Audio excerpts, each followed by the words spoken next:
మనం కొండపైన ఉన్నటువంటి దేవుణ్ణి ఆరాధిస్తాం, కొండను కూడా దేవుడిగా ఆరాధిస్తాం. దీనిని ఎలా సమన్వయం చేసుకోవాలంటారు? ఎందుకంటే కొండలలో నెలకొన్న కోనేటి రాయుడు వాడు, కట్టెదురా వైకుంఠము కానా చేయిన కొండ అన్నమాచార్యులు వారు అంటారు. ఎందుకంటే కొండలలో నెలకొన్న కోనేటి రాయుడు, కొండ లోపల ఉన్నాడయ్యా, ఆనంద నిలయంలో ఉన్నాడయ్యా స్వామి అని చెబుతున్న ఆయనే కట్టెదురా వైకుంఠము కానా చేయిన కొండ, ఆ వైకుంఠం మొత్తం ఇదిగో ఈ కొండ రూపంలో ఉందయ్యా అని చెప్పి కొండని కూడా ఆరాధించాడు. ఇది మన సంస్కృతి. అంటే కొండ లోపల ఉన్నటువంటి వాడు, కొండ పైన కొలువు కురితీరినటువంటి దేవుణ్ణి ఆరాధిస్తున్నాము, కొండని కూడా ఆరాధిస్తున్నాం. ఏమిటయ్యా ఎందుకని అంటే సర్వములోనూ భగవంతుణ్ణి సందర్శించటం మన సంస్కృతి యొక్క గొప్పతనం. అది మన సనాతన ధర్మం యొక్క గొప్పతనం. ఏంటంటే కొండలో కూడా ఎందుకని దీన్ని నేర్పినటువంటి వాడు ఇంకా విశదంగా మనం వెళ్ళాలంటే భాగవతంలోకి వెళ్ళాలి. భాగవతంలో శ్రీకృష్ణ పరమాత్మ మనకి చెప్పాడు. ఆయన అంటే ఇంద్రుడికి బుద్ధి రావాలి అనేటువంటి విషయంలో చేసినప్పటికీ కొండని దేవుడి కింద కొలవండి అన్నాడు. ఆయన దేవుడు, కొండని కూడా దేవుడి కింద. ఎందుకంటే మనందరం కూడా ఇప్పుడు ఇంద్రుడికి ఉత్సవం చేయాలి కదా, మనం గనక ఉత్సవం గనక చేయకపోతే ఇంద్రుడికి కోపం వస్తుందేమో అని చెప్పి కృష్ణుడి తండ్రి నందుడు చెప్తే అతనికి బుద్ధి తెప్పించాలి ఇంద్రుడికి అని చెప్పి, ఇంద్రుడికి ఎందుకు పూజ చేయాలి, మనం ఈ కొండకి పూజ చేద్దాం, ఈ గోవర్ధనగిరికి మనం పూజ చేద్దామని చెప్పి కొండకి పూజ జరిపించాడు శ్రీకృష్ణ భగవానుడు. అంటే కొండలు పూజాస్థానాలు, అది ఇక్కడ చెప్పటం ఉద్దేశం. తర్వాత కథ మనందరికీ తెలుసు.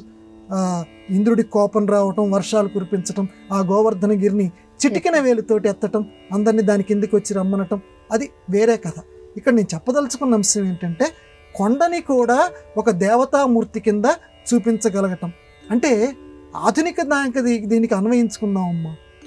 కొండల్ని పిండి చేసాము అంటుంటాం. కొండల్ని ఇప్పుడు నివాసం ఉండటానికి మనం రకరకాలుగా చేస్తున్నాం, అది వేరే విషయం. కానీ కొండ దేవత, కొండలకి రెక్కలుండేవి. పూర్వకాలంలో మన సనాతన ధర్మంలో చెప్తున్నారు, కొండలకి రెక్కలుండి అవి ఎక్కడ పడితే అక్కడ తిరుగుతూ ఉండేవి. దీనికి ఉదాహరణగా మనకి సుందరకాండలో ఆంజనేయ స్వామి వారు లంకకి వెళ్ళేటప్పుడు ఆ మైనాక పర్వతం కింద నుంచి అలా పైకి వస్తుంది. ఎందుకంటే ఇంద్రుడి యొక్క వజ్రాయుధం దెబ్బ నుంచి తప్పించుకున్నటువంటి కొండ. కాబట్టి కొండ అనేటువంటిది ఒక దైవతా స్వరూపము. ఆ రకమైన దృష్టి మన అందరం పెట్టుకొని ఆ కొండకి మనం నమస్కారం చెయ్యాలి. ఎందుకంటే కొండెక్కటం, జాగ్రత్తగా చూడండి, మన తెలుగు సంస్కృతిలో కొండెక్కటం అనేది రెండు రకాల అర్థాలు వస్తాయి.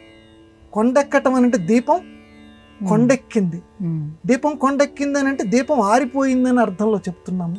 వాడు కొండ ఎక్కాడు అంటే ఏదైతే జీవితంలో కష్టసాధ్యం ఉందో ఆ కష్టసాధ్యమైనటువంటి విషయాన్ని వాడు సాధించాడు. కాబట్టి కొండ మన జీవిత విధానంలో ఆ రకంగా కలిసిపోయింది. కాబట్టి మనం ఇప్పటికీ కొంతమంది ఆచరిస్తున్నారు, ఇంకా ఆచరించిన వాళ్ళు ఎవరైతే ఉన్నారో వాళ్ళందరూ కూడా కొండని కూడా దైవతా స్వరూపం కింద చూస్తూ కొండ మీద ఉన్నటువంటి స్వామిని ఏ రకంగా కొలుస్తున్నామో. ఎందుకంటే రామానుజాచార్యుల వారు మనందరికీ తెలిసినటువంటి కథే, ఆ కొండని కూడా దైవస్వరూపం కింద భావించి కొండని తొక్కకూడదు. అందుకని మోకాళ్ళతోటి అంటే పాదాలతోటి కనుక వెళ్తే అపవిత్రం చేసినట్టు అవుతుందని మోకాళ్ళతోటి పాకుకుంటూ వెళ్ళారట.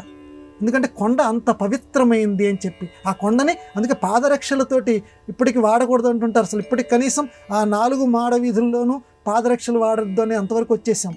చెప్పులు అందరూ వేసుకొని వెళ్తున్నారు. ఇదివరకు పాదరక్ష అనేది కొండ మీదకి వచ్చే ప్రసక్తే లేదు. ఎందుకంటే కొండ కూడా దైవస్వరూపం అనేటువంటి భావన ఉండేది. ఇది కొండ దేవుడు, కొండ మీద ఉన్నవాడు దేవుడు. ఇది మన గొప్పదైన భారతీయ సంస్కృతి లక్ష్యం.